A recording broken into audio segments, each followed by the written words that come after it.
संघर्ष में आदमी अकेला होता है, सफलता में दुनिया उसके साथ होती है। जिस जिस पर ये जग हंसा है, उसी ने इतिहास रचा है।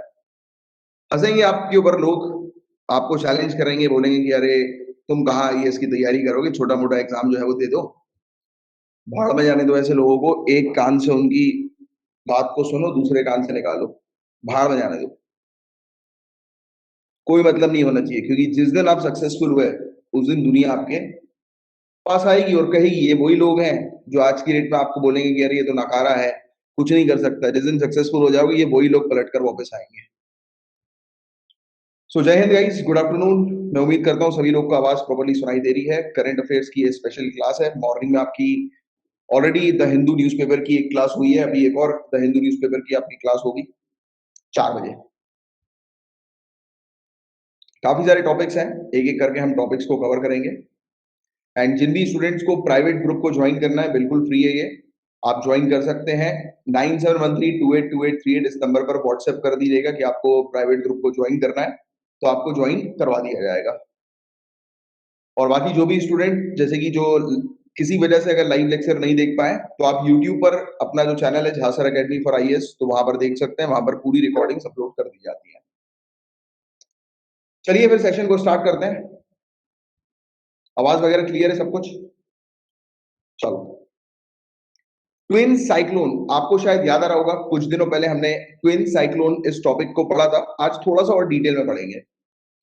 बताया जा रहा है आप, और आपको पता भी है कि अभी हम लोग को देखने को मिला था कि 2 साइक्लोन ट्रॉपिकल एरिया पर एक साथ जो है वो आए थे। इक्वेटर के दोनों तरफ सेम लॉन्जिट्यूड पर। लैटिट्यूड और लॉन्जिट्यूड पता है ना क्या होता है? लैटिट्यूड ट्रिक याद रखना, लेटी हुई लाइन मतलब लैटिट्यूड, राइट? वो सीधी वाली लाइन, जैसे कि हम लोग को ट्रॉपिक ऑफ कैंसर जो सर्कल देखने को मिलता है, ट्रॉपिक ऑफ कैप्रिकॉन, राइट? और इक्वेटर जो हम लोग को देखने को मिलता है, तो ये क्या है? ये लाइन नहीं है, इसको सर्कल बोलना आप, राइट? और लॉन्जिट्यूड मतलब वो सीधी वाली। अब लैटिट्यूड मतलब लेटी हो गई, तो अब आपको एक एक चीज पता लग गई, तो दूसरा तो आपको पता ही होगा कि अक्सर स्टूडेंट ज्यादातर इन दो चीजों में कंफ्यूज रहते हैं। तो लॉन्जिट्यूड की हम लोग बात कर रहे हैं। तो ये जो ट्विन साइक्लोन होते हैं, ट्विन साइक्लोन यानी कि नाम से आ रहा है जुड़वा। ट्विन मतलब जुड़वा, मतलब 2 साइक्लोन। तो जब एक साथ 2 साइक्लोन एक ही पर्टिकुलर एरिया मतलब कि लॉन्जिट्यूड पर बनते हैं, तो उसको ट्विन साइक्लोन कहा जाता है। जब भी 2 साइक्लोन एक ही लॉन्जिट्यूड पर बनते हैं, क्रिएट होते हैं, तो उसे ट्विन साइक्लोन कहते हैं। तो ये फैक्ट अच्छे से याद रखना। आपको पता है आसानी साइक्लोन और करीम साइक्लोन जो चक्रवात है, ये 2 साइक्लोन हम लोग को देखने को मिले थे, राइट? इक्वेटर के मतलब दोनों तरफ, अपर साइड नदर्न हेमिस्फीयर और सदर्न हेमिस्फीयर पर ये अपीयर हुए थे, राइट? सेम लॉन्जिट्यूड पर जो है ये अपीयर हुए हैं, राइट? तो ये है ट्विन साइक्लोन। तो ट्विन साइक्लोन की प्रॉपर डेफिनेशन क्या है?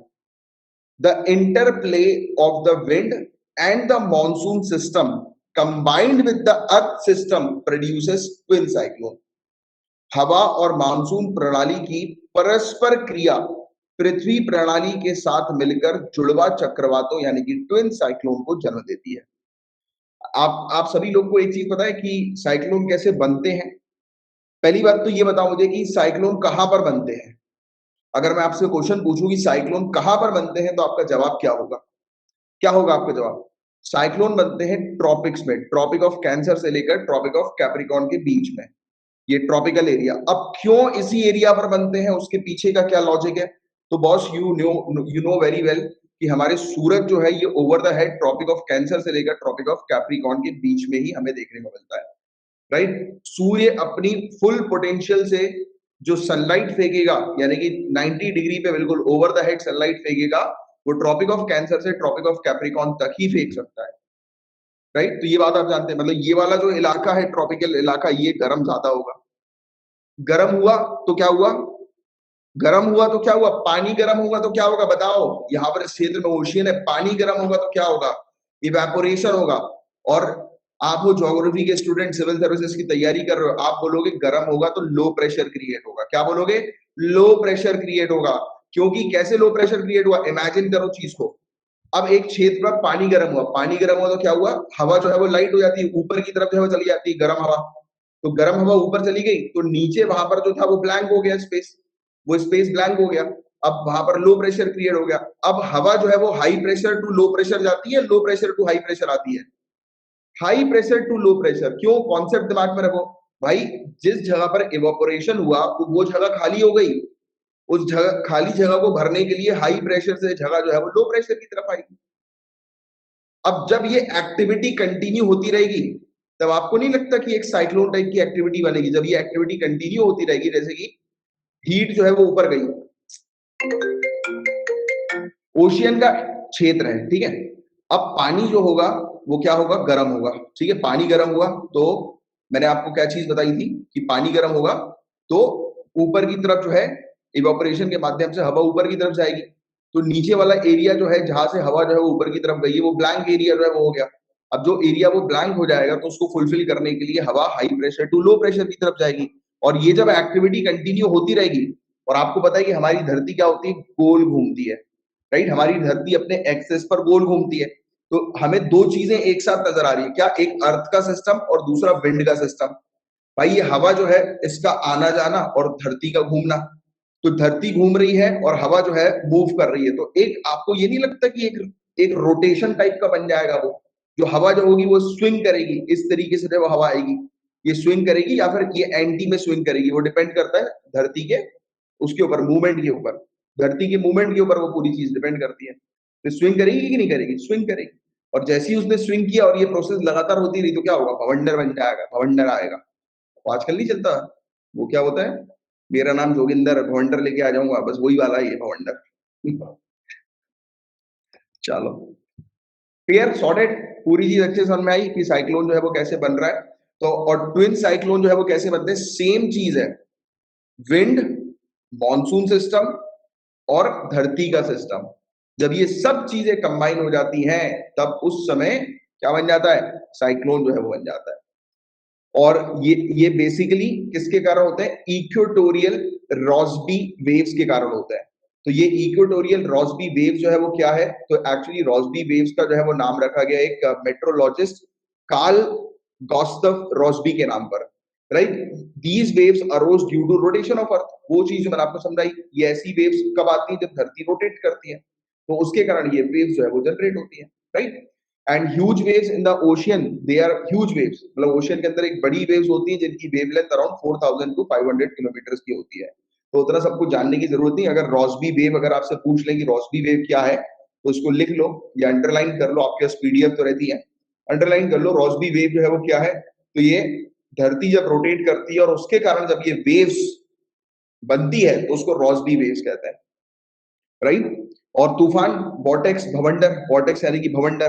तो भवंडर जो नॉर्दर्न हेमिस्फीयर एक आता है और दूसरा सदर्न हेमिस्फीयर पर एक भवंडर आता है, और ये मिरर इमेज जो है वो क्रिएट कर देता है, यानी कि दोनों तरफ एक जैसे हम लोग को ये देखने को मिलते हैं। भवंडर जो है वो बन जाते हैं एक ही लॉन्जिट्यूड पे।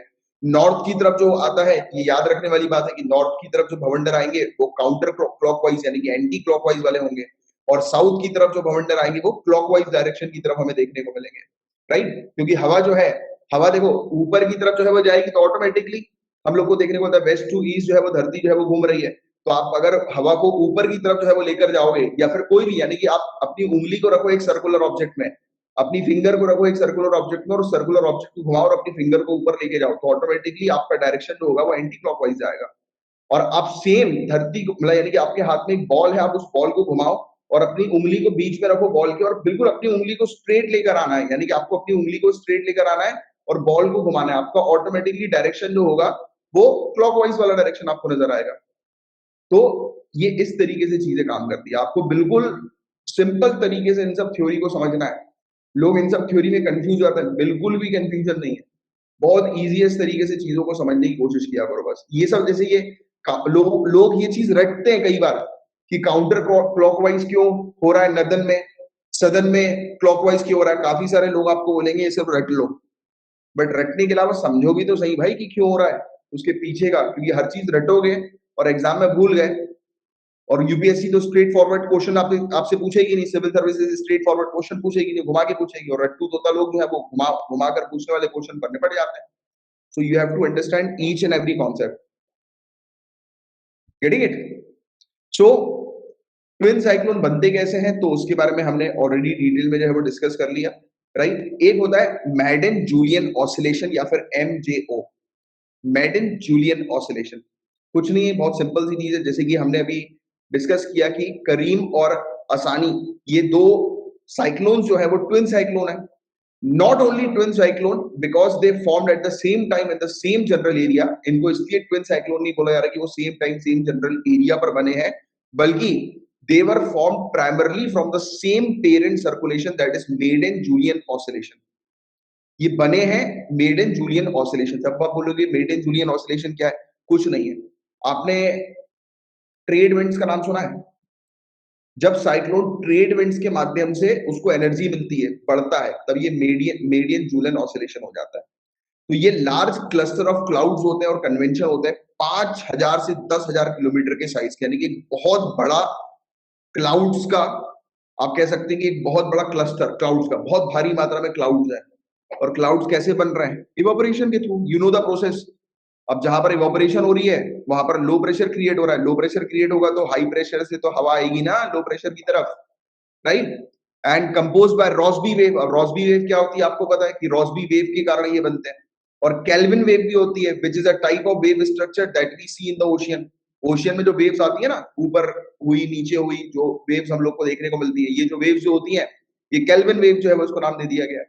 And on the eastern side of Madden Julian oscillation is Kelvin wave. तो ईस्टर्न साइड पर केल्विन वेव हम लोग को देखने को मिलती है, वेस्टर्न साइड पर हम लोग को रॉसबी वेव जो है वो देखने को मिलती है, राइट। अब ऐसा क्यों? वेस्टर्न साइड पर जो है वो क्यों देखने को मिलती है? भैया धरती कैसे घूमती है? धरती कैसे घूमती है? धरती का बताइए, धरती जो है वो किस डायरेक्शन में घूमती है? धरती वेस्ट टू ईस्ट, धरती वेस्ट टू ईस्ट जो है वो घूमेगी ना। तो वेस्ट टू ईस्ट में धरती का रोटेशन आएगा, धरती की वेव आएगी, तो रॉसबी वेव, रॉसबी वेव। और अब भाई जब जब आप कहीं पर फोर्स लगाओगे, आप एक ग्लास लो, अपने हाथ से ग्लास को हिलाओ, ग्लास बनेगा कि नहीं? बचपन में नहीं करते थे, बॉटल को एकदम ऐसा उल्टा करके गोल घुमाया और बिल्कुल भवंडर आ गया, मस्ती करते थे कि नहीं करते? सभी लोग करते थे कि हमने जिस डायरेक्शन में उसको किया उस डायरेक्शन में उसने घूमना शुरू किया। तो फोर्स कहाँ पे लग रहा है? यहाँ पर फिजिक्स भी तो दिमाग में लाओगे ना, फोर्स कहाँ पे लग रहा है? भाई जिस डायरेक्शन में जो है वो फोर्स लगेगा उसके अपोजिट में थोड़ा आएगा। आप भाई गाड़ी को जो है वो पुश करते हो, हाँ ठीक है, मुझे पता है फिजिक्स के दूसरे कॉन्सेप्ट भी होते हैं, right, fiction, I know about it, but अभी अपन उन कॉन्सेप्ट पे नहीं आ रहा है, राइट। अपन सिर्फ समझने वाली चीज करनी है, तो आपके दिमाग में आएगा कि अरे सर एक एक थ्योरी आप गलत बोल रहे हो। चीजों को समझो सिंपल तरीके से, थ्योरी पे मत जाना। ये मुझे पता है काफी सारे स्टूडेंट को लगता है कि अरे यार सर तो ऐसी बात कर रहे हैं, बट हमने फिजिक्स में तो कुछ और पढ़ा था। मैं फिजिक्स नहीं पढ़ा रहा हूँ, मैं यहाँ पर आपको समझा रहा हूँ कि वेस्टर्न साइड पर क्यों हम लोग को रॉसबी वेव दिखाई देती है, मतलब कि धरती के सिस्टम की वेव दिखाई देती है, क्योंकि धरती घूम रही है वेस्ट टू ईस्ट। तो फोर्स जो है वो वहीं पर लगेगा ना, लगेगा कि नहीं लगेगा? फोर्स वहीं पे लगेगा। और अपोजिट साइड पर मेजर फोर्स जो है वो किसका है? ओशियन वेव्स का हम लोग को देखने को मिल रहा है, कैल्विन वेव। Getting it? तो this is the thing. And not all tropical cyclones born from MJO. तो सभी के सभी ट्रॉपिकल साइक्लोन जो है वो मेड इन जूलियन ऑसिलेशन से नहीं बनते हैं। तो ये फैक्ट बस आपको ध्यान में रखना है, दैट्स इट। तो ये था गाइस पूरा ओवरऑल टॉपिक। मैं उम्मीद करता हूं कि आपको पूरी चीज अच्छे से समझ में आई होगी। सर अगर दो साइक्लोन बनते हैं एक के बाद एक, तो पहले वाला ज्यादा डिजास्टरस? ऑब्वियसली पहले वाला ज्यादा डिजास्टरस होगा। भाई एक साइक्लोन बना और उसके पीछे उसी लाइन पर दूसरा आ रहा है, मतलब एक ने तबाही मचा दी जाके, दूसरा जो आएगा उसको एनर्जी कहां से मिलेगी? क्योंकि एनर्जी तो पहले वाला खा गया, एनर्जी तो पहले वाला खा गया ना, तो दूसरे वाले को खाना मिला ही नहीं बेचारे को, वो बेचारा पतला दुबला सा गरीब सा बेचारा आ रहा है, पहले वाला पूरा उसका खाना खा के निकल गया। तो वो चीज है, ठीक है। चीजों को समझो, जो चीज समझ में नहीं आ रही पूछो, बार बार समझाऊंगा। ट्रेड विंड फोर्स, देखो ये जो ट्रेड विंड जो हम लोग को देखने को मिलती है, ये क्या करती है? ये फोर्स जो है वो लेकर आती है।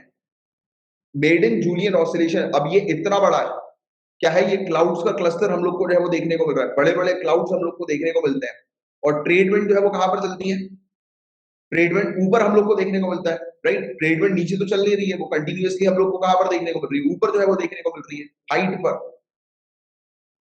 तो जब क्लाउड्स हैं, अब क्लाउड्स को क्या चाहिए? क्लाउड्स को वहां पर बनाए रखना है, क्योंकि धरती जो है वो रोटेट हो रही है और इतने ज्यादा ह्यूज क्लाउड्स है, तो उनको कौन बनाए रखेगा? ट्रेड विंड्स बनाए रखेंगे। तो ये एक चीज है। आप तो बस मेड इन जूलियन ऑसिलेशन में ये मान के चलना कि 5,000 से 10,000 किलोमीटर के एरिया पर ये क्लाउड जो है वो फैल जाए, राइट, इतनी भारी मात्रा में, तो ऑलरेडी वहां पर क्या हो रहा है, लो प्रेशर क्रिएट हो रहा है, और इस प्रेशर को हैंडल करने के लिए ट्रेड विंड का सपोर्ट जो है वो लगता है, और जैसी ट्रेड विंड जो है वो सपोर्ट करती है, ऑटोमेटिकली ये साइक्लोन में जो है, बड़े साइक्लोन में जो है वो कन्वर्ट होने लगता है, राइट। क्रिस्टल क्लियर सभी को? किसी को कोई चीज जो समझ में ना आई हो? कोई भी चीज समझ में नहीं आ रही है तुरंत पूछना, फिर से रिपीट हो जाएगा, कोई दिक्कत वाली बात नहीं है, इसलिए आप लोग लाइव सेशन अटेंड करते हो। चलो, कई न्यूज तो आई थी कि इस साल समय से पहले मानसून आ जाएगा, बट एक न्यूज और हमें आईएमडी ने दी थी, हमारे इंडिया मेट्रोलॉजिकल डिपार्टमेंट ने, कि मानसून जो है वो लेट हो सकता है 2-3 दिन, राइट। बट आपको इन सब चीजों पे ध्यान में नहीं रखना, ये सब नहीं पूछेंगे कि इस बार का मानसून जल्दी आया लेट आया, ये फालतू की चीज है। तो आपसे ये लोग नहीं पूछेंगे कि मॉनसून इस बार का जल्दी आया लेट आया, ये फालतू की चीज है। आपसे क्या चीज है वो पूछी जाएगी? सबसे पहली चीज तो, इंडिया मेट्रोलॉजिकल डिपार्टमेंट किस किस पैरामीटर के आधार पर ये चेक करती है कि मॉनसून जो है वो मतलब जल्दी आएगा या लेट आएगा? तो पहली चीज तो वर्षा, भाई बारिश देखी जाती है कि इस बार ज्यादा आया या कम आया, कौन बताएगा? बारिश बताएगी। रिकॉर्ड, ये डेटा याद रखने की जरूरत नहीं, आपको याद रखना है रेनफॉल। रेनफॉल एक पैरामीटर है, राइट, बारिश एक पैरामीटर है जिसको देखकर आईएमडी बताती है कि मॉनसून ज्यादा होगा या कम होगा, अबव एवरेज होगा या बिलो एवरेज होगा। और ये कभी भी जब भी बारिश जो है वो लगातार 2 दिन तक होती है 2.5 mm की, May 10th के बाद, तब से जो है ये बता देते हैं कि मॉनसून जल्दी आ रहा है या लेट आ रहा है, राइट। तो ये चीज जो है वो देखी जाती है। तो पहला पॉइंट आप लोग को समझ में आया किसका? रेनफॉल का। दूसरा, अब यार रेन तो सिर्फ इंपॉर्टेंट नहीं है, विंड भी है, क्योंकि विंड ही तो पुश करेगी क्लाउड्स को, विंड ही तो लेकर आएगी क्लाउड। तो विंड जो है वो चेक किया जाता है कि विंड जो है वो उसका क्या रोल है, राइट। अब वो सब चीजें आंकड़े में जाने की जरूरत नहीं, फिगर में जाने की जरूरत नहीं कि कितने किलोमीटर प्रति घंटे की विंड और ये सब चीजें, ये सब चीजें आपसे नहीं पूछेंगे। दूसरा पॉइंट आपको मिल गया विंड, कि विंड चेक किया जाता है, राइट, हवा जो है उसकी गति जो है वो चेक की जाती है। और इसके अलावा हीट, टेम्परेचर भी देखना है, क्योंकि क्या, टेम्परेचर का तो मेन रोल है ना। जब लो प्रेशर क्रिएट होगा तभी तो हवा आएगी, तभी तो क्लाउड्स बनेंगे। हीट, हीट को जो है वो चेक किया जाता है। तो ये 3 पैरामीटर जो है वो आप ध्यान में रखो, जिसको आईएमडी देखकर बताती है कि मानसून जल्दी आएगा या लेट आएगा। और कौन से फैक्टर हैं जो साउथ वेस्ट मानसून को अफेक्ट करते हैं, तो आपको फैक्टर को जो है वो ध्यान में रखना है। तो जब भी मानसून की जो है वो शुरुआत होती है साउथ वेस्ट मानसून की, तो उसमें इसको चाहिए होता है एक ट्रिगर। ट्रिगर वेदर सिस्टम के अंदर भी कोई भी चीज शुरू होगी तो वो एक ट्रिगर के कारण जो है वो शुरू होगी, राइट। तो ट्रिगर की जो है वो इनको आवश्यकता होती है। हमारा मानसून जो है वो कहां से आता है? केरला में। केरला में पहली बार आता है, जैसे ही केरला में बारिश होना शुरू हो गई, क्या हुआ? ट्रिगर, हमें पता लग गया कि अरे ये मानसून जो है वो आ चुका है। ऐसे ही रहता है ना कि भाई केरला में बारिश हो गई, जब भी हम बोलते हैं कि मानसून आ गया, यार हमारे यहाँ तो बारिश नहीं होगी, होगी होगी, केरला से होता हुआ आ रहा है अभी, राइट। तो वो क्या है? वो ट्रिगर है, वो हमें पता है, ठीक है। Weather system near the coast, coast के पास में, नजदीक में जो वेदर सिस्टम हमें देखने को मिलता है, तो वो उसके लिए ट्रिगर होता है। वहां का अगर वेदर सिस्टम खराब हो गया तो प्रॉब्लम हो जाएगी, तब हम लोग को देखने को मिलेगा कि मानसून जो है वो प्रॉपर नहीं आ पाएगा। Sea borne seasonal phenomena becoming more active around the normal time of onset of monsoon. अब जैसे मानसून है, मानसून का नॉर्मल टाइम है, बट समुद्र के एरिया पर टेम्परेचर लेवल जो है वो डिस्टर्ब हो गया। अगर समुद्री एरिया में टेम्परेचर लेवल डिस्टर्ब हो गया, या फिर मैं अगर बोलूं कि लेट्स से कि बे ऑफ बंगाल पर हीट ज्यादा आ गई, अब बे ऑफ बंगाल पर अगर हीट ज्यादा आएगी तो यहाँ का पूरा हाई प्रेशर से हवा जो है वो लो प्रेशर की तरफ चली जाएगी, पूरा का पूरा एनर्जी जो है वो कौन खींच के ले जाएगी? बे ऑफ बंगाल में चली जाएगी। Are you getting it? तो डिस्टर्ब हो गया मानसून। तो ये फैक्टर्स जो अफेक्ट कर रहे हैं मानसून को स्टार्ट होने से, एक तो कोस्ट के पास वेदर, ओशियन पर वेदर, तो ये दो चीज हमने देखी, राइट। अब सीजनल फिनोमेना, सीजनल फिनोमेना के अंदर हम लोग को क्या चीज देखने को मिलती है? जैसे मैं आपको बता रहा था कि जैसे कि डिप्रेशन, कि बे ऑफ बंगाल में जो है वो कितना डिप्रेशन है, राइट, उस चीज को चेक किया जाता है, क्योंकि अल्टीमेटली पूरा गेम जो है वो किसका है? आप समझ चुके हैं, लो प्रेशर और हाई प्रेशर का। लो प्रेशर कब बनता है? हीट के कारण, और उसी समय इवेपोरेशन होता है, क्लाउड्स क्रिएट होते हैं। और यही सेम फिनोमेना जो है वो साइक्लोन के लिए भी है, राइट? जब हाई इंटेंसिटी पे ये चीज हम लोग को देखने को मिलती है होती है तो, राइट? तो ये चीज बस आप थोड़ी सी ध्यान में रखिएगा। ये साइक्लोनिक वॉर्टेक्स भी जो है आ गया। साइक्लोनिक वॉर्टेक्स जो है जो डेवलप होते हैं साउथ ईस्टर्न अरेबियन सी में, right, off the coast Kerala और लक्षद्वीप के नजदीक। तो ये भी एक इंपॉर्टेंट रोल प्ले करते हैं मानसून की शुरुआत में, क्योंकि यही तो एनर्जी प्रोवाइड कराएंगे ना, right? And due to difference in temperature between land and sea, the formation of very low pressure area, तो लो प्रेशर एरिया क्रिएट हो रहा है। जो चीज आपको बताई वही लिखी हुई है घुमा घुमा के, अननेसेसरली फालतू में इतनी ज्यादा चीजें। सिर्फ कॉन्सेप्ट ध्यान में रखो, आपसे एग्जाम में कॉन्सेप्ट पूछेंगे बस, राइट? बाकी ये सब खिचड़ी जो है वो नहीं पूछी जाती। Finally cross electoral flow consisting the trade winds blowing from the southern hemisphere to the northern hemisphere can play an important role। तो ट्रेड विंड का भी बहुत इंपॉर्टेंट रोल होता है, जैसे कि हमने एमजीओ में देखा था, राइट? तो ये चीज आप ध्यान में रखिएगा। और इंडिया के अंदर मानसून से रिलेटेड क्या फैक्ट्स हम लोग को देखने को मिलते हैं? तो जनरली पूरे दुनिया भर में मानसून जो है वो ट्रॉपिकल एरियाज में रफली 20 degree north to 20 degree south में देखने को मिलता है। तो ये फैक्ट थोड़ा सा ध्यान में रखना। 4 सीजनल डिविजन हैं इंडिया में और मानसून 2 होते हैं, एक तो साउथ वेस्ट मानसून और एक रिट्रीटिंग मानसून जो सर्दियों के समय पे हमें देखने को मिलता है, राइट? और साउथ वेस्ट मानसून सीजन जो है इंडिया के ऊपर ये 70% कंट्री की एनुअल रेनफॉल लेकर आता है। 70% एनुअल रेनफॉल कंट्री की जो आती है वो ये इसी से आती है, साउथ वेस्ट मानसून से हम लोग को देखने को मिलती है, राइट? तो ये था पूरा ओवरऑल टॉपिक। उम्मीद करता हूँ पूरी चीज आपको अच्छे से क्रिस्टल क्लियर समझ में आई होगी। आगे बढ़े। आज तो क्वेश्चन भी पूछे जाएंगे, क्वेश्चन प्रैक्टिस भी करेंगे।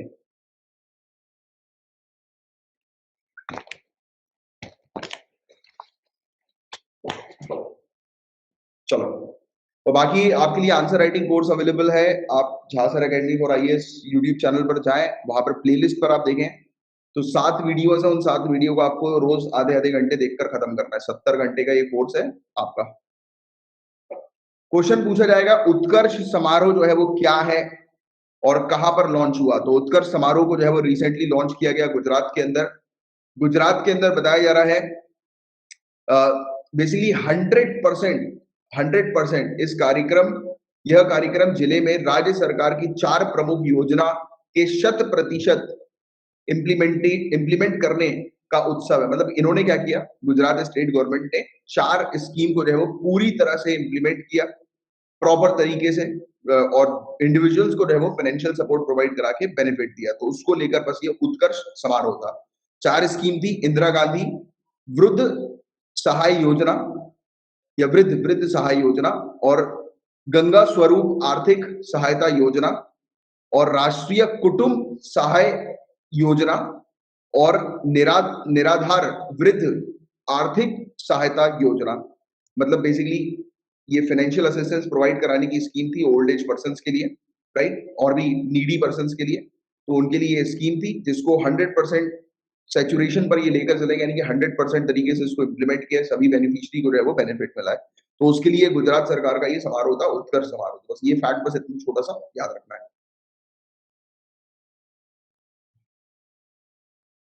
केंद्र सरकार ने पानी की खपत को कम करने के उद्देश्य से शुरू किया भारत टैप पहल।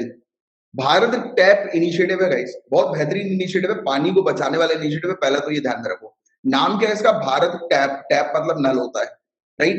अब ये इस प्रकार के नल को प्रमोट कर रहे हैं जिससे पानी थोड़ा थोड़ा निकले, राइट? अब देखो कुछ कुछ नल ऐसे होते हैं एकदम आप खोलोगे भरभराता हुआ पानी जो है वो निकलने लगता है, राइट? मतलब पानी वेस्ट होता है अननेसेसरली।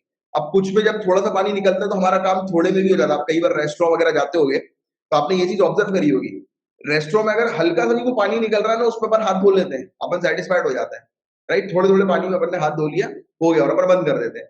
क्योंकि हम लोग आज की डेट में, और ये तो हो गया, हम इम्पेशेंट हो चुके हैं आज की डेट में, क्योंकि वो जो जमाना आ गया ना वो रील्स का, मोबाइल फोन का, इंटरनेट का, इसने हमें इम्पेशेंट कर दिया है, राइट? हमारे पास टाइम नहीं है, हम नल खोला, जितना पानी आया लिया, सट सट निकल लिया। भले वो थोड़ा है थोड़े से में काम बन गया, ज्यादा है तो ज्यादा में बन गया। तो थोड़ा आएगा तो फायदा है ना। तो ये वही वाली इनिशिएटिव है कि थोड़े पानी को, पानी जो है वो नल में ही कुछ चेंज कर दो जिससे कि वो पानी थोड़ा थोड़ा गिराए, तो सामने वाला व्यक्ति ज्यादा देर खड़ा ना रहे और तुरंत निकल जाए।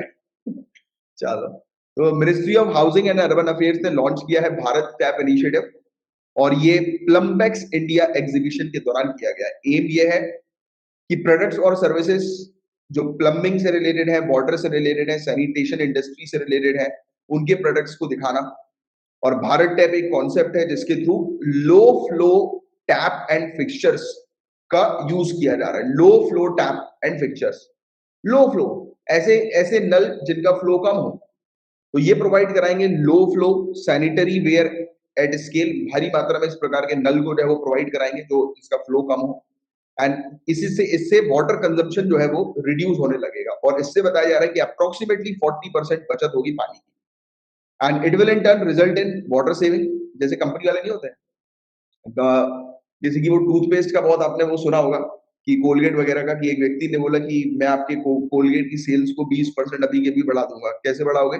उन्होंने क्या किया, कोलगेट का जो होता है ना, जहां से वो निकलता है, ओपनिंग जो है, उसके छेद को जो है वो बड़ा कर दिया। बोला आप छेद बड़ा कर दो, लोग मस्त, एक बार पिचकाने की आदत है ही लोगों को, वो ब्रश में लगाने की। अब ज्यादा निकले कम निकले, राइट, वो एक बार तो पिचकाएंगे उसको ऐसे करके पूरा, भाई ज्यादा निकलेगा मतलब आपका ज्यादा सामान बिकेगा। बात यही है। तो अगर सामान ज्यादा बेचना है तो इस प्रकार की मतलब स्कीम जो है वो अपनाओ, राइट। जैसे होता है ना आजकल वो नहीं चल रहा आपकी, वो देते हैं एक दाल की, आपको जो वो होता है ना, दाल आती है रेस्टोरेंट में, वो बाल्टी टाइप के उसमें बर्तन में, तो दाल आती है, वो दिखता तो बाल्टी बहुत बड़ी है बट होती थोड़ी सी है कि नहीं? अरे सब स्कीम है ये सब, और यही स्कीम को भाई अपनाया जा रहा है। और मस्त लगा मुझे तो यही कॉन्सेप्ट मस्त लगा कि नल के छेद को कम कर दो, ऑटोमेटिकली लोग थोड़ा थोड़ा पानी जो है वो यूज करेंगे। बेहतरीन है। So it will in turn result in water saving and energy saving due to less water and energy will be required for pumping, transporting and purification। ये चीज हमें देखने को मिली।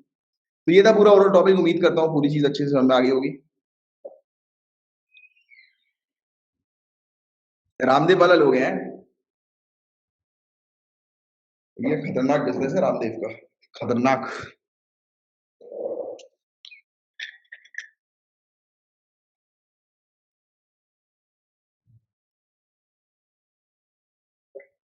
टेस्ट, कोलगेट का टेस्ट, कोलगेट कौन खा रहा है भाई? प्राची जी, और भी दूसरी चीज है खाने की टूथपेस्ट के अलावा।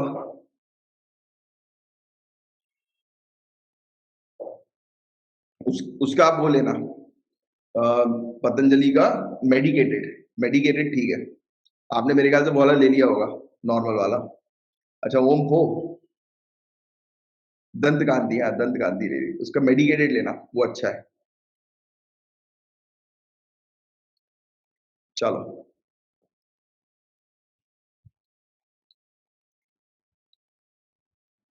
खाना उसे चलो, कर्नाटक एंटी कन्वर्जन बिल, नाम से जन्म में आ रहा है, पहले भी हम पढ़ चुके हैं। एंटी कन्वर्जन बिल मतलब इस प्रकार का बिल है कि कोई भी व्यक्ति, यानी कि जैसे ये वो चलता है ना कि एक व्यक्ति जो है वो दूसरे के साथ शादी करके उसके धर्म को कन्वर्ट कर देते हैं, या जानबूझ के उसके धर्म का फोर्सफुली कन्वर्जन करवाया जाता है। तो इस प्रकार से फोर्सफुली रिलीजियस कन्वर्जन ना हो, उसको रोकने के लिए ये कानून जो है वो कर्नाटक के अंदर लाया गया है। हरियाणा में भी है, एमपी में भी है, यूपी में भी है, गुजरात के अंदर भी है, राइट।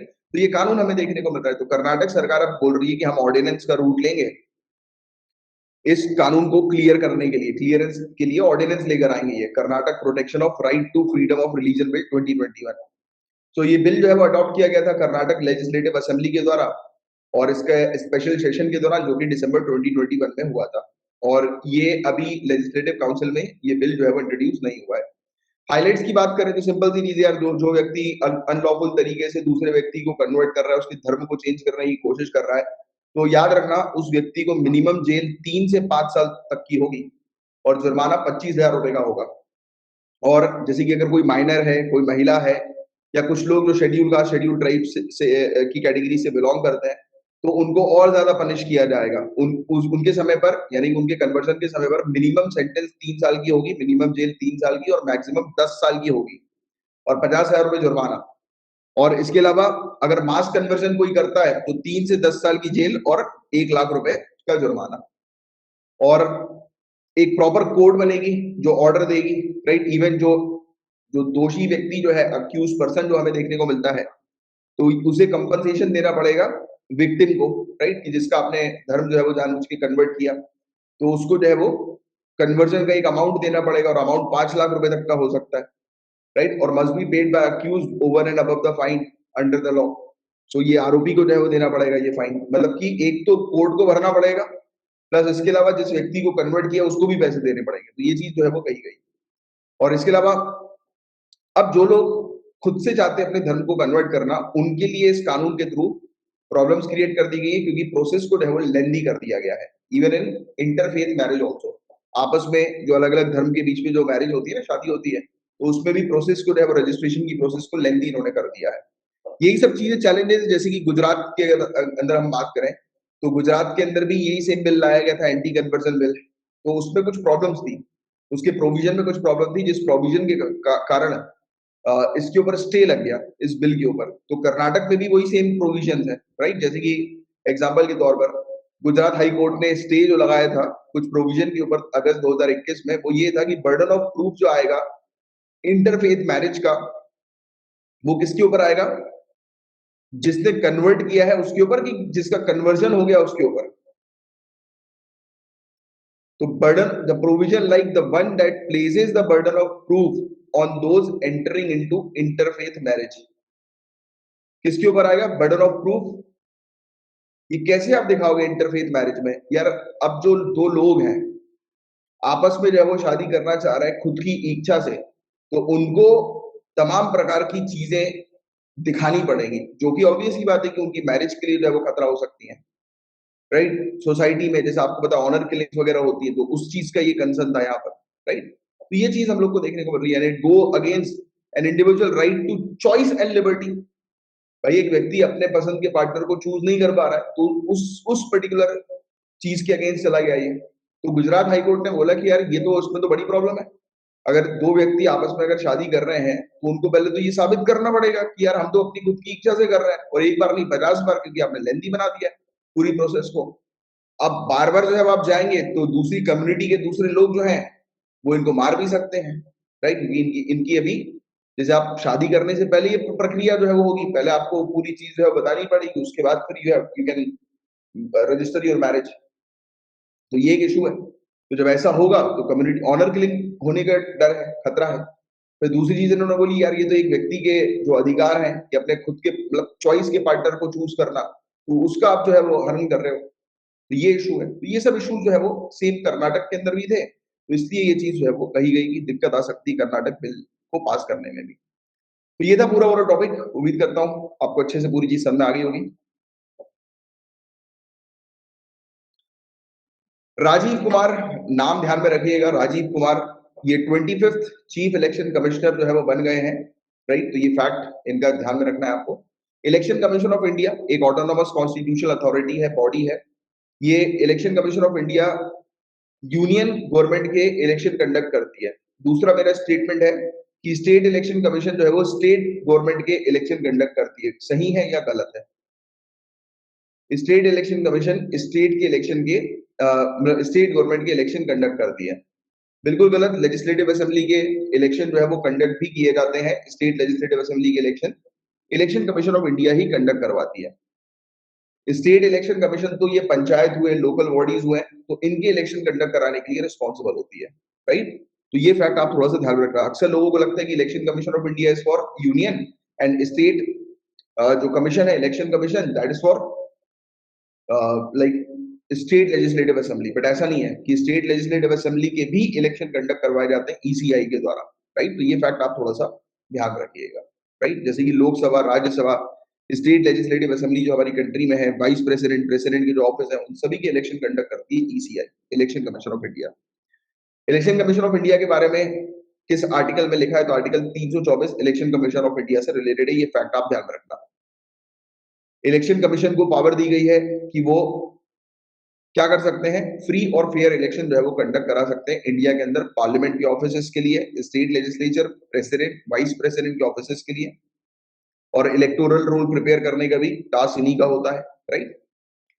एंड कॉन्स्टिट्यूशन के अकॉर्डिंग इलेक्शन कमीशन कब एस्टैब्लिश हुई थी? तो ये एस्टैब्लिश हुई थी 25 जनवरी 1950 को, और इसलिए 25 जनवरी को नेशनल वोटर्स डे भी मनाया जाता है। इलेक्शन कमीशन के कंपोजिशन के बारे में बात करें तो इलेक्शन कमीशन जो है हमारी, इसमें एट प्रेजेंट एक चीफ इलेक्शन कमिश्नर होते हैं और 2 इलेक्शन कमिश्नर होते हैं, बट ये जो नंबर है 3 का, ये ऑनरेबल प्रेसिडेंट चेंज भी कर सकते हैं, राइट? इसके अलावा बताया जाता है कि ऑनरेबल प्रेसिडेंट जो है ये अपॉइंट करते हैं इलेक्शन कमिश्नर्स को। अच्छा, जो चीफ इलेक्शन कमिश्नर है और इलेक्शन कमिश्नर है, जैसे चीफ है ये तो चीफ के पास ज्यादा पावर होगी क्या? इलेक्शन कमिश्नर से ज्यादा पावर क्या चीफ के पास होगी?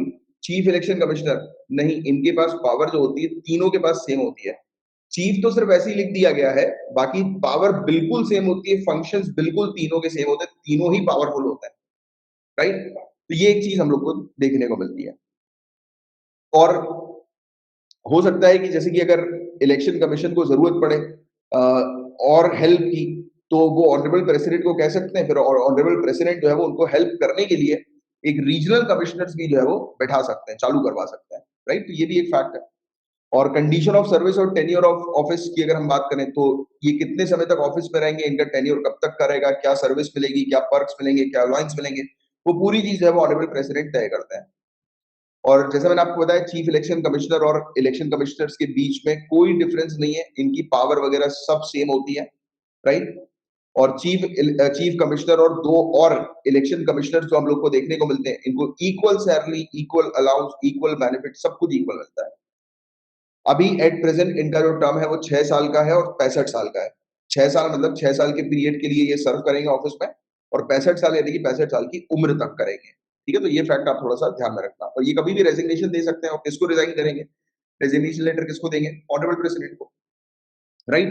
इनको हटाया भी जा सकता है। किस तरीके से हटाया जा सकता है? तो ऑनरेबल सुप्रीम कोर्ट के जज को हटाने के लिए जो प्रक्रिया, जो प्रोसीजर जो होता है, सेम उसी प्रोसीजर के थ्रू चीफ इलेक्शन कमिश्नर और इलेक्शन कमिश्नर को हटाया जाता है। और कुछ लिमिटेशन है कॉन्स्टिट्यूशन के अंदर, बताया जा रहा है कि it does not prohibit retiring election commissioner from being reappointed to any office by the government. अभी मतलब ये इशू भी है एक बहुत बड़ा कि इलेक्शन कमिश्नर जो है, अगर जैसे ही वो अपने टेन्योर को कंप्लीट करते हैं 6 इयर्स को, तो हालांकि इलेक्शन कमिश्नर बनने के बाद गवर्नमेंट के किसी भी ऑफिस में जो है उनको जॉब नहीं देनी चाहिए, बट ये अलाउड, मतलब ऐसा कुछ लिखा नहीं है, राइट? उनको रोका जो है वो नहीं गया है, राइट? कि किसी भी गवर्नमेंट ऑफिस में अपॉइंट होने से। अच्छा, मैं क्यों बोल रहा हूं ऐसा कि नहीं होना चाहिए अपॉइंट? वो इसलिए नहीं क्योंकि करप्शन इश्यूज, इससे बचने के लिए, इस प्रॉब्लम से बचने के लिए नहीं होना चाहिए, राइट? तो ये फैक्ट है जिसके बारे में आपको थोड़ा सा आइडिया होना चाहिए, जानकारी होनी चाहिए। क्लियर? किसी कोई डाउट तो पूछ लो फटाफट, वरना आगे बढ़ते हैं। हमारा कोर्स 12 महीने का कोर्स है, ये कोर्स आप जो है वो ले सकते हैं।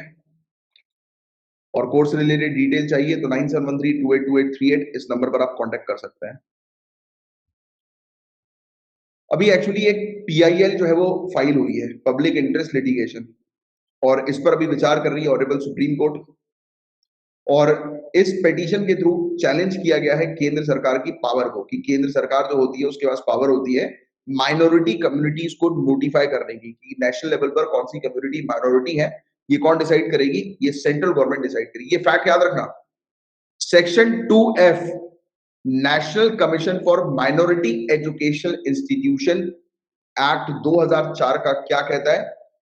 कि minority means a community notified as such by the central government. Central government जिस भी पर्टिकुलर कम्युनिटी को नोटिफाई कर देती है, तो वो community as a minority community के तौर पर बन जाती है। तो किसी भी पर्टिकुलर कम्युनिटी को all over India minority declare करने की शक्ति किसके पास है?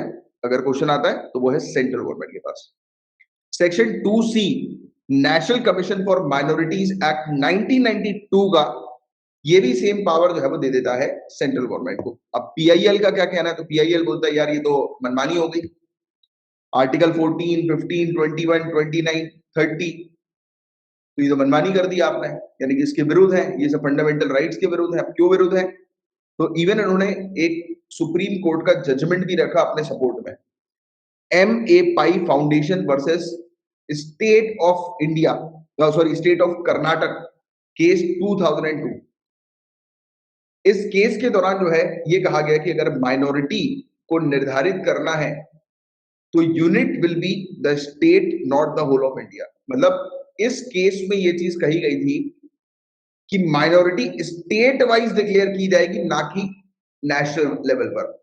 आप ये नहीं बोलोगे कि ऑल ओवर इंडिया में ये फलाना कम्युनिटी माइनॉरिटी है, आप स्टेट वाइज माइनॉरिटी डिक्लेयर कर सकते हो कि इस फलाना स्टेट के अंदर ये कम्युनिटी जो है वो माइनॉरिटी में आती है। मतलब कुल मिलाकर पूरे इंडिया के लिए पूरी पॉपुलेशन को जो है वो मिलाकर आप माइनॉरिटी ना डिक्लेयर करें, क्योंकि माइनॉरिटी डिक्लेयर करेंगे माइनॉरिटी के बेनिफिट्स मिलेंगे। आप क्या करें, स्टेट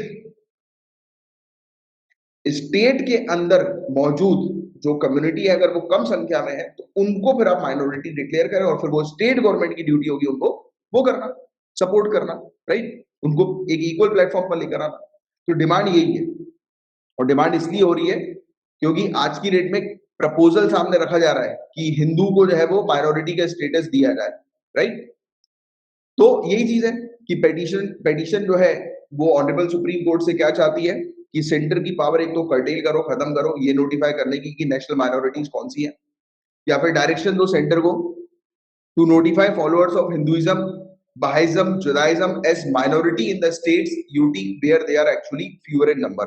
उनको ऑल ओवर इंडिया में माइनॉरिटी का दर्जा ना दिया जाए, उनको उन स्टेट्स में ही दिया जाए जिन स्टेट्स में वो कम है, राइट। और सेंटर ने जो है वो क्या कहा है, तो सेंटर ने पॉइंट आउट किया है कि सेंटर के पास कॉन्करेंट पावर्स है, स्टेट के पास भी सेम पावर है माइनॉरिटी के वेलफेयर के लिए, मेजर्स के लिए। तो हम तो माइनॉरिटी के हित के लिए जो है वो चाह रहे हैं, उनके बेनिफिट के लिए जो है वो चाह रहे हैं, तो केंद्र सरकार ने ये कहा है। And states could have minorities notified as such within their jurisdiction. तो राज्य सरकार जो है अपने क्षेत्र अधिकार के अंदर ही माइनॉरिटीज को है वो संभाल सकते हैं। और महाराष्ट्र जैसे कि रिकॉग्नाइज करता है ज्यूज को एज अ माइनॉरिटी कम्युनिटी, और कर्नाटक रिकॉग्नाइज करती है काफी सारी लैंग्वेज के लिंग्विस्टिक माइनॉरिटीज के तौर पर काफी सारी लैंग्वेज के स्पीकर्स को, राइट। तो ये चीज है, सेंटर ने कहा है कि it would come back to the apex court, यानी सुप्रीम कोर्ट के पास वो आएगी, फिर से बात करेगी इस चीज के बारे में सोच विचार करके, राइट। और माइनॉरिटी कम्युनिटी इंडिया में जो है वो एट प्रेजेंट कौन सी है, तो मुस्लिम, क्रिश्चियन, सिख, बुद्धिस्ट, पारसीज और जैन। तो ये फैक्ट आप थोड़ा सा ध्यान में रखिएगा। तो ये था पूरा ओवरऑल टॉपिक।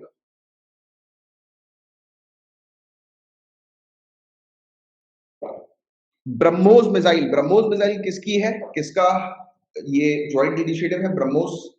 तो आपको दो चीज यहाँ पर समझ में दिखाई दे रही है ब्रह्मोस के अंदर, या आप पीडीएफ में देखें ब्रह्मोस, BRAS यानी कि ब्रह्मपुत्र, और मॉस करके भी एक रशिया की एक नदी हम लोग को जो है वो देखने को मिलती है, right. If I am not wrong उस नदी का नाम जो है वो है मॉस्कवा करके कुछ नाम उस नदी का है, उसको एक बार वो कर लेना, राइट। उसको कंफर्म जो है वो कर लेना, मॉस्कवा है वैसे तो इस रिवर का नाम। तो MOS ये रशिया के लिए और BRAH इंडिया के लिए। तो इंडिया और रशिया का ये जॉइंट इनिशिएटिव हम लोग को देखने को मिल रहा है। और अभी ये टॉपिक न्यूज में इसलिए है क्योंकि हवा और समुद्र से ब्रह्मोस मिसाइल की टेस्टिंग हुई है। ब्रह्मोस जो है वो लॉन्च की गई है पहली बार Su-30 MKI फाइटर एयरक्राफ्ट से लॉन्च किया गया ब्रह्मोस मिसाइल को। इसकी जो रेंज है एक्सटेंडेड रेंज वो 350 किलोमीटर आई ऑन रिकॉर्ड, और इसके बेस वर्जन की जो रेंज है वो 290 किलोमीटर हमें देखने को मिली। और ब्रह्मोस की बात करें तो ब्रह्मो एक सुपरसोनिक मिसाइल है, इंडो रशियन जॉइंट वेंचर है, राइट। इस मिसाइल को आप लॉन्च कर सकते हो सबमरीन के माध्यम से, शिप के माध्यम से, एयरक्राफ्ट और लैंड के माध्यम से। इसमें दो स्टेज इंजन है, पहले स्टेज पर सॉलिड प्रोपेलेंट लगता है, दूसरे स्टेज पर लिक्विड रैमजेट इंजन जो है वो लगाया गया है। और ये फायर एंड फॉरगेट प्रिंसिपल पर काम करती है कि इसको फर्दर गाइडेंस की आवश्यकता नहीं, एक बार आपने लॉन्च कर दी तो गई और तबाही मचा देगी। तो ये चीज है जिसके बारे में एक आपको आइडिया होना चाहिए। तो ये था पूरा पूरा टॉपिक। INSACOG, तो ये टॉपिक हम पहले भी बहुत बार पढ़ चुके हैं, बट एक अपडेट है। INSACOG के अंदर आज की डेट में 38 लेबोरेटरीज हो चुकी हैं, 38 लेबोरेटरीज। पहली बात मैं आपको बता दूं, पहली बात तो ये 38 लेबोरेटरीज का फिगर याद रखना, 38। अब ये 38 जो है वो लेबोरेटरीज हो चुकी है, पहले ये 28 थी, उससे पहले आई थिंक ये 14 लेबोरेटरीज थी, अब बढ़कर एट प्रेजेंट 38 हो गई है। और इस चीज को मैंने बाकायदा जो है वो कंफर्म कर लिया है ऑफिशियल वेबसाइट से, सरकारी वेबसाइट से, उसी के बाद मैंने आपको ये चीज बताई है, राइट। तो ये अपडेट हो गई है। तो सेटअप हुई थी ये सन 2020 में। इसका फुल फॉर्म है Indian SARS CoV2 genomics consortium. तो ये जॉइंटली इनिशिएटिव है, joint initiative union ministry of health and family welfare, department of biotechnology, CSIR, ICMR. तो इनका ये जॉइंट इनिशिएटिव हम लोग को देखने को मिलता है। इसके अंदर आज की डेट में 38 नेशनल लेबोरेटरीज हैं। इनका ऑब्जेक्टिव ये है कि इन लेबोरेटरीज प्रयोगशालाओं में ये कोरोना वायरस के जो जीनोम है उसको सीक्वेंस करते हैं। जीनोम क्या होता है? Complete set of DNA. उसकी सीक्वेंसिंग की जाती है कि जिससे कि इस वायरस को और बेहतर तरीके से समझा जा सके, राइट? तो बस ये चीज है, ये फैक्ट है जिसके बारे में आप थोड़ा सा ध्यान में रखना। मैकोलिन कन्वेंशन, सिंपल सा क्वेश्चन बनेगा एक ही कि मैकोलिन कन्वेंशन किससे रिलेटेड है। तो 12वीं मीटिंग हम लोग को इंटरपोल के मैच फिक्सिंग टास्क फोर्स की देखने को मिली, जहां पर सीबीआई भी एक पार्टिसिपेंट थी। और आपको पता होना चाहिए, आपने लक्ष्मीकांत ध्यान से पढ़ी है तो उसमें आपने क्लियरली ये पढ़ा होगा कि इंटरपोल से अगर कांटेक्ट कर रहा होता है तो हमारी कंट्री की सीबीआई उनसे कांटेक्ट करती है, क्योंकि देखो इंटरनेशनल बॉडीज है, इंटरनेशनल बॉडी से कांटेक्ट करने के लिए ऑब्वियसली बात है कि अथॉरिटी रहेगी, राइट? जैसे कि एग्जांपल के तौर पर अगर आप फॉरेन सर्विसेज ऑप्ट करते हो तो इंडिया को आप दूसरी कंट्री में रिप्रेजेंट करोगे, तो दूसरी कंट्री में मौजूद जो इंडियंस होंगे उनको अगर कुछ काम होगा आपसे इंडिया के पॉइंट ऑफ व्यू से, इंडियन गवर्नमेंट के पॉइंट ऑफ व्यू से, तो वो लोग आपसे आकर मिलेंगे। It means you are the representative. Same कि हमें अगर इंटरनेशनल लेवल पर अगर हम काम कर रहे हैं तो हमारी तरफ से इंटरपोल से कांटेक्ट करने के लिए सीबीआई रहती है। तो सीबीआई भी इस मीटिंग में मौजूद थी। तो अभी जो टॉपिक था हमारा वो क्या था? Macolin convention. Macolin convention, convention on manipulation of sports competition, Macolin convention. जैसी आए तुरंत दिमाग में रखना है, स्पोर्ट्स में जो मैच फिक्सिंग होती है ना, मैच फिक्सिंग, जन्नत मूवी देखी होगी सभी लोगों ने, काफी फेमस मूवी है जन्नत पहली वाली, राइट? तो उसमें इमरान हाशमी सट्टा लगाता है, फिर धीरे से मैच फिक्सिंग करने लगता है, राइट? तो आप जानते हैं इस चीज के बारे में, मैच फिक्सिंग की बात कह रहे हैं कि कंपटीशन के अंदर ये इस प्रकार से मैच फिक्सिंग नहीं होना चाहिए, उसको रोकने के लिए ये कन्वेंशन है जो कि है मैकोलिन कन्वेंशन। तो अब जब भी कहीं पर भी मैच फिक्सिंग की बात है आपके दिमाग में तुरंत मैकोलिन कन्वेंशन ध्यान में आना चाहिए। तो यही बस चीज है, सिंपल सी इस टॉपिक के अंदर यही बस ध्यान में रखना, और कुछ ध्यान में रखने की जरूरत नहीं। ये मैकोलिन कन्वेंशन जो है ये मल्टीलैटरल ट्रीटी है, एम यही है मैच फिक्सिंग को चेक करना। ये लागू हुई थी 1 सितंबर 2019 से, दैट्स इट। अब अमलथिया, अमलथिया जो है वो क्या है? तो अमलथिया चांद है, मून है। अब ये मून किसका है? जुपिटर का मून है। तो one of Jupiter's 53 named satellite, तो जुपिटर का मून है अमाल्थिया। ये फैक्ट एक याद रख लो। First to be discovered after the 4 Galilean moons and it is the 5th largest overall. और एमल्थिया जो है ये प्लैनेट का तीसरा मून है। It takes just 12 hours to make a full orbit. Jupiter का पूरा चक्कर लगाने में मात्र 12 घंटे इसको लगता है। एमल्थिया, बट ये सब नहीं पूछेंगे, एमल्थिया ही पूछेंगे डायरेक्ट कि एमल्थिया क्या है। बस आप ये ध्यान में रखो कि ये जुपिटर का मून है, जुपिटर की सैटेलाइट है। और एमल्थिया जो है it also contributes to one of the gossamer ring of Jupiter. और एमल्थिया गॉसमर रिंग, अब क्वेश्चन ये भी आ सकता है कि गॉसमर रिंग जो है वो क्या है? तो गॉसमर रिंग भी जुपिटर से रिलेटेड है। बस ये रिलेशन आप ध्यान में रखो कि गॉसमर रिंग किसकी है? जुपिटर की। एमल्थिया क्या है? ये मून हम लोग को जुपिटर का देखने को मिलता है, राइट? और ओनली 2 मिशन, अभी तक सिर्फ 2 ही मिशन जो है वो एमल्थिया पे जा चुके हैं, वोयेजर 1 और वोयेजर 2, राइट? और न्यूज में ये टॉपिक इसलिए आया था क्योंकि इनको ये पता लगा है कि ये जो मून है एमल्थिया, अब सूर्य की जितनी एनर्जी आती है उससे कई ज्यादा एनर्जी ये रेडिएट करता है। यानी कि जैसे सूर्य की तरफ से 100% एनर्जी इसको मिल रही है, गर्म हो रहा है सूर्य की तरफ से 100%, तो 120% जो ये गर्मी छोड़ रहा है। तो नासा ने ये सजेस्ट किया है कि ये हो सकता है कि जुपिटर के मैग्नेटिक फील्ड के कारण और टाइडल स्ट्रेस के कारण। तो ये फैक्ट बस आपको ध्यान में रखना है, दैट्स इट।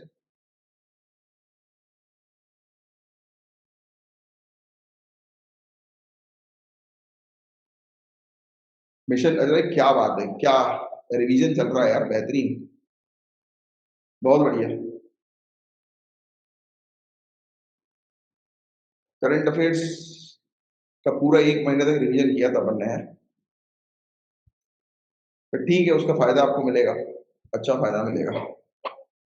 बाकी मैं मूड में नहीं था, मुझे लग रहा था कि रिवीजन जो है वो आपने करके रखा होगा, उसकी जगह पर कुछ और करते, बट ठीक है एनीवेज। अब अपने पास जो है वो बस 3 दिन का समय है, ज्यादा से ज्यादा क्वेश्चन लगाओ, रिवीजन करते रहो, सिलेक्शन आपका होके रहेगा। वही सब चीजें आपको दिखाई देंगी जो हमने पढ़ी हुई है पेपर में।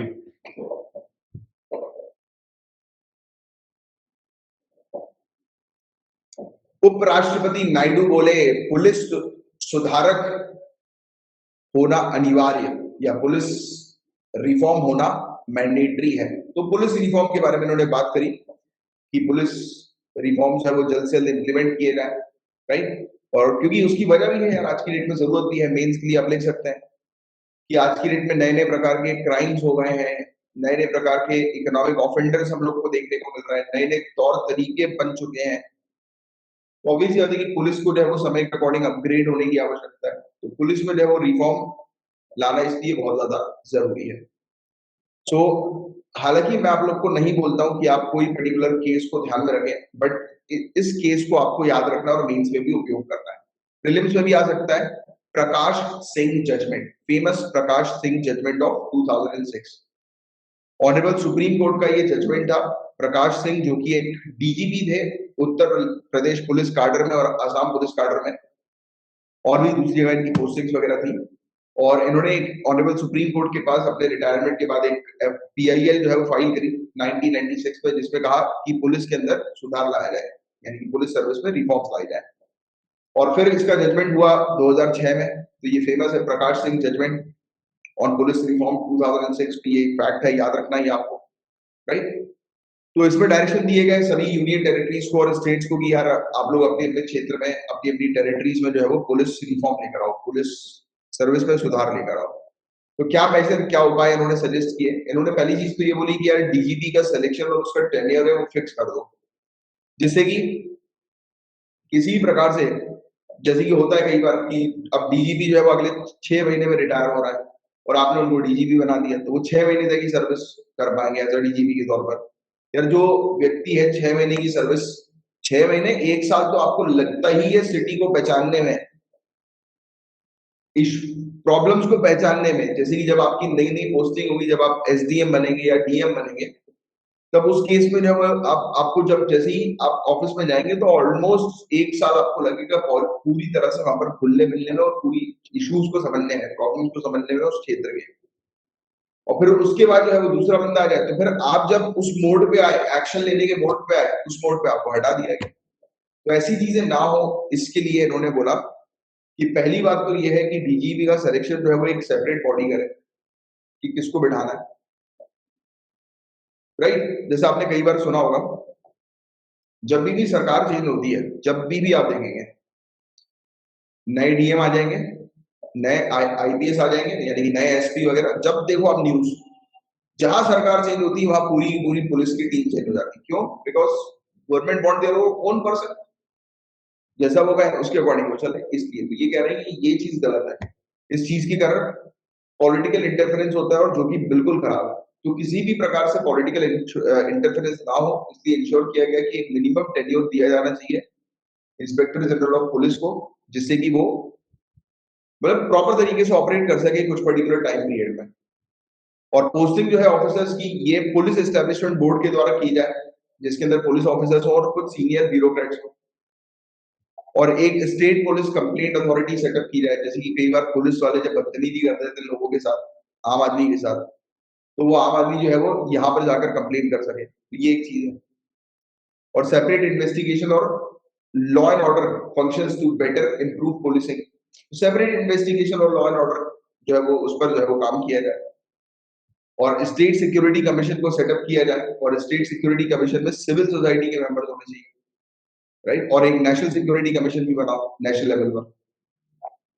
और स्टेट जो है उन्होंने इस डायरेक्शंस पर कैसे काम किया, तो सभी की सभी स्टेट जो है they have compiled with the 7 directives, 7 directives जो हैं वो तो उन्होंने जो है वो पूरे किए, एग्री किया, जो कि सुप्रीम कोर्ट ने प्रकाश सिंह के केस में इशू किया था। और मॉडल पुलिस एक्ट की अगर हम बात करें तो सेंट्रल गवर्नमेंट जो है वो रिव्यू कर रही है मॉडल पुलिस एक्ट 2006 को। और एक ड्राफ्ट मॉडल पुलिस बिल 2015 भी हमें देखने को मिला। इसने प्रिपेयर किया और प्लेस किया काफी सारी वेबसाइट जो हम लोग को देखती है, इवन रिसर्च एंड डेवलपमेंट के लिए भी, राइट। पुलिस रिफॉर्म के ऊपर नई नई चीजें जो है वो लाई जाए, रिसर्च एंड डेवलपमेंट जो है वो किया जाए।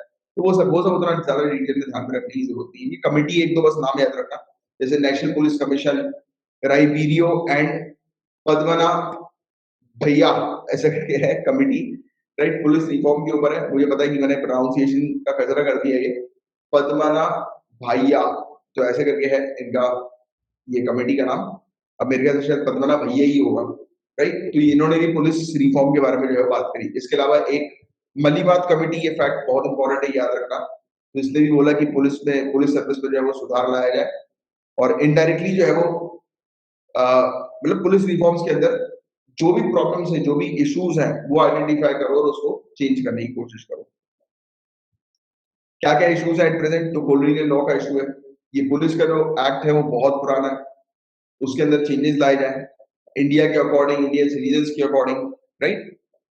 अकाउंटेबिलिटी को मेंटेन किया जाए, और आज की डेट में वैकेंसी भी बहुत ज्यादा है पुलिस के अंदर, इंफ्रास्ट्रक्चर भी पुलिस का बहुत ज्यादा खराब है, और अकाउंटेबिलिटी का इशू तो मैंने आपको ऑलरेडी बता ही दिया है। फिर साइकोलॉजिकल प्रेशर भी उनके ऊपर भी बहुत होता है, पुलिस वालों के ऊपर, राइट। तो ये एक चीज है जिसके बारे में आपको जानकारी होनी चाहिए।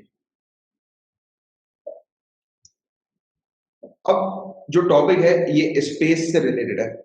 इवेंट हॉरिजॉन ने SGRA के ट्रू कलर्स रिवील किए। साइंटिस्ट जो इवेंट हॉरिजॉन टेलीस्कोप के हमें देखने को मिल रहा है, इन्होंने बताई पहली इमेज ब्लैक होल की at the centre of milky way in press conference. हमारा जो मिल्की वे जो गैलेक्सी है उसके बिल्कुल सेंटर पर एक ब्लैक होल है, राइट। तो उसकी इंफॉर्मेशन जो है वो दी, उसकी पहली इमेज जो है वो प्रोवाइड कराई, और इमेज जो है ब्लैक होल की उसको रेफर किया गया सैगिटेरियस ए, SGRA के तौर पर। तो अगर क्वेश्चन आ जाए कि सैगिटेरियस ए या SGRA क्या है, तो ये ब्लैक होल की फोटो है, और ये वो ब्लैक होल है जो गैलेक्सी के, मिल्की वे गैलेक्सी के सेंटर में हम लोग को देखने को मिलता है।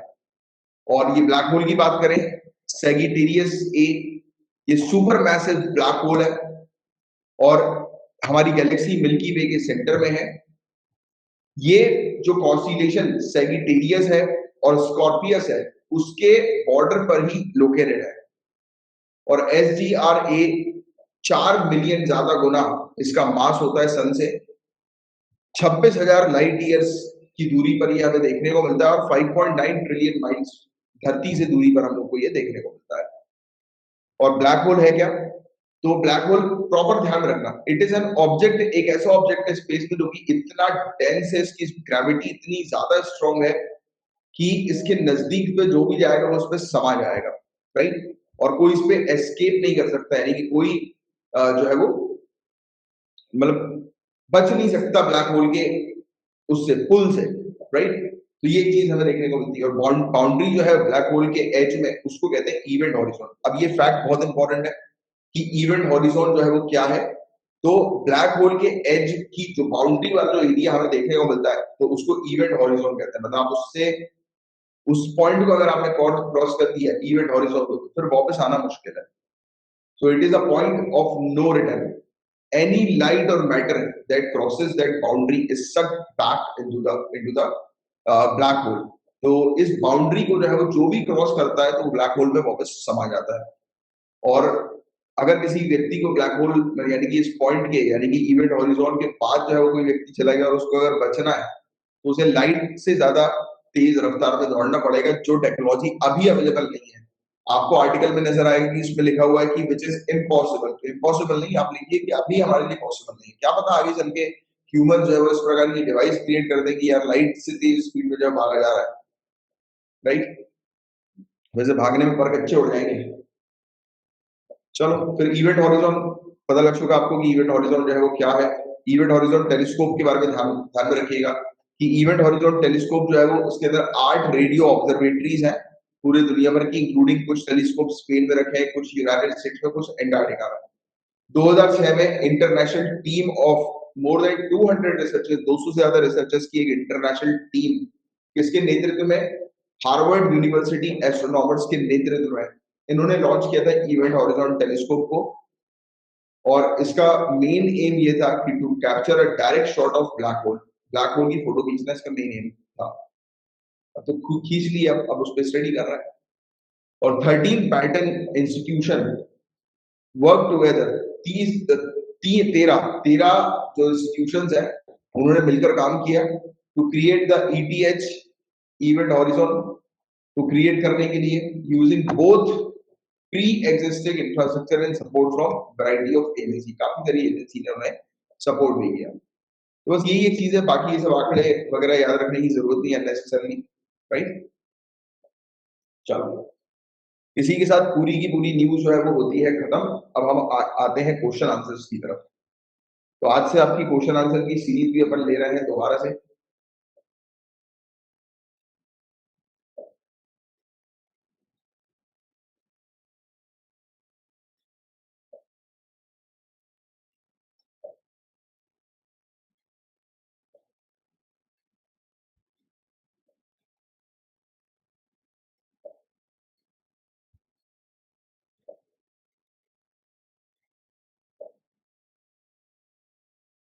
चलो बताओ फटाफट इस क्वेश्चन का आंसर।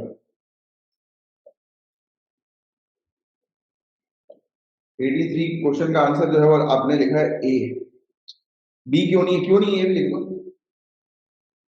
44 के अंदर लिखा हुआ है, यस बिल्कुल सही, आर्टिकल 44 के अंदर हमें देखने को मिलता है। तो 83 का ए जो है वो करेक्ट जो है वो लिखा है रशविंदर जी ने, फिर महक जी ने लिखा है, उसके बाद फिर प्राची जी ने लिखा है। Very good, A is the correct answer. अब बी नेक्स्ट का बताओ।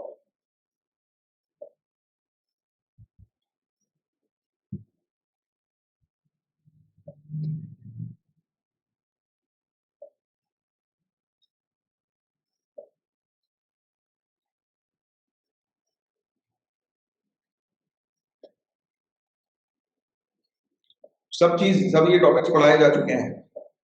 84 का सी बिल्कुल सही जवाब दिया है प्राची जी ने, महक जी ने, और उसके बाद फिर रशविंदर जी ने। Very good.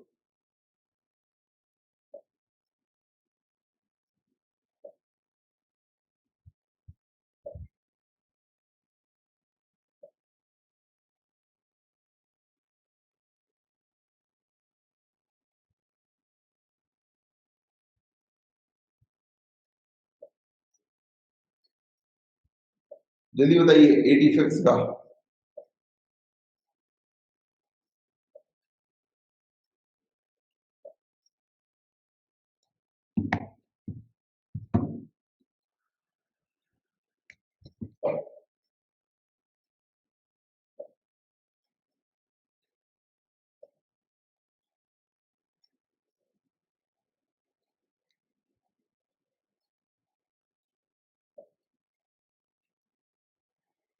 सबने गड़बड़ कर दिया।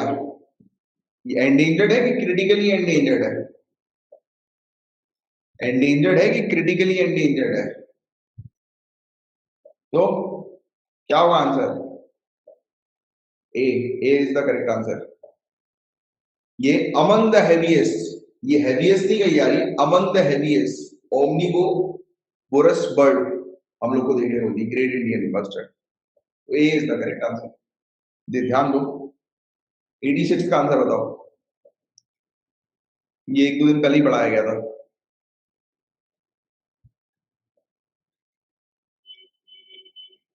क्या बताई थी अलका जी ने ब्लैक सी की trick?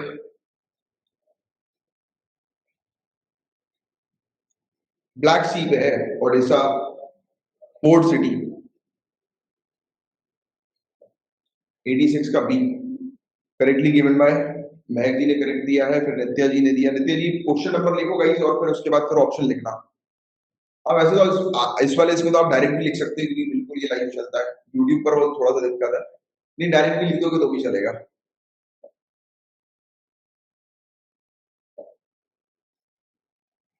Very good.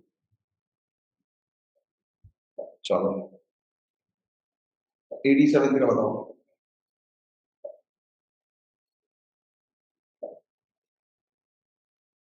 Deep इकोलॉजिज्म।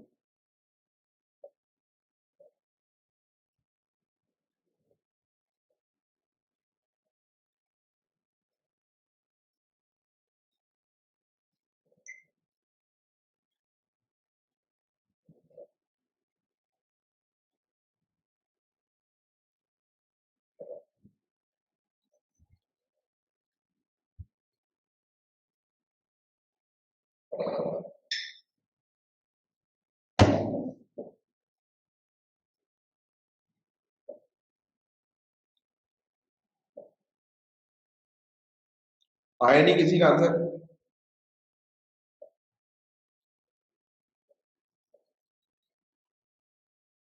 C is the correct. Rashminder ji ने करेक्ट दिया, फिर अलका जी ने, फिर प्राची ने। 88।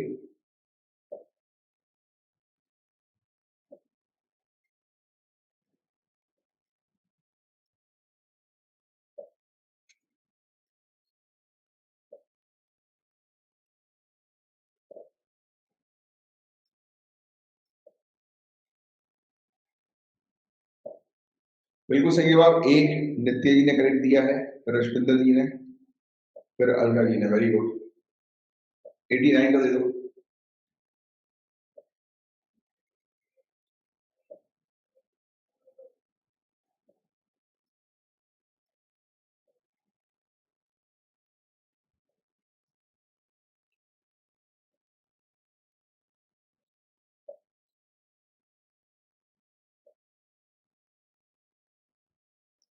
89 का सी बिल्कुल करेक्ट जवाब दिया है प्राची जी ने, उसके बाद फिर अलका जी ने, देन महक जी ने। Very good.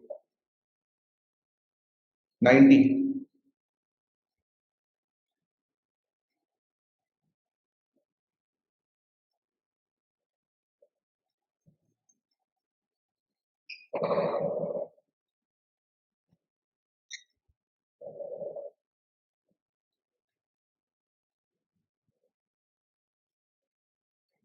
90 का भी सी बिल्कुल सही जवाब दिया है आप लोगों ने, बहुत बढ़िया। महक जी ने दिया है, फिर नित्या जी ने, उसका फिर प्राची जी ने। Very good.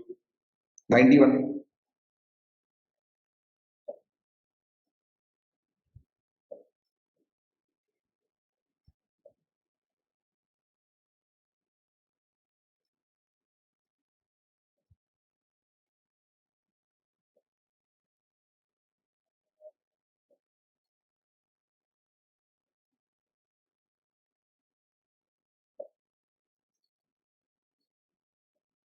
91 का सी को लिख रहे हो?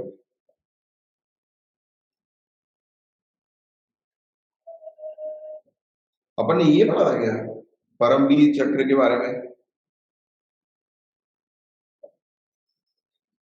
रुको।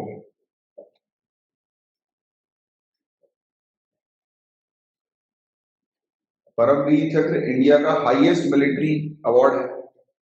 सेकंड लिखा है इसमें।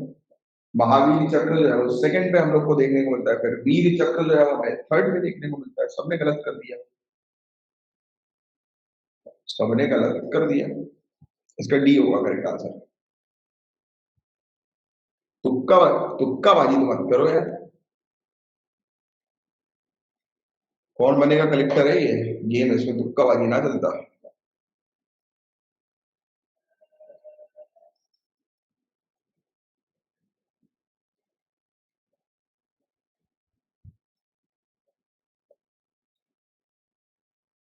92 का C is the correct answer.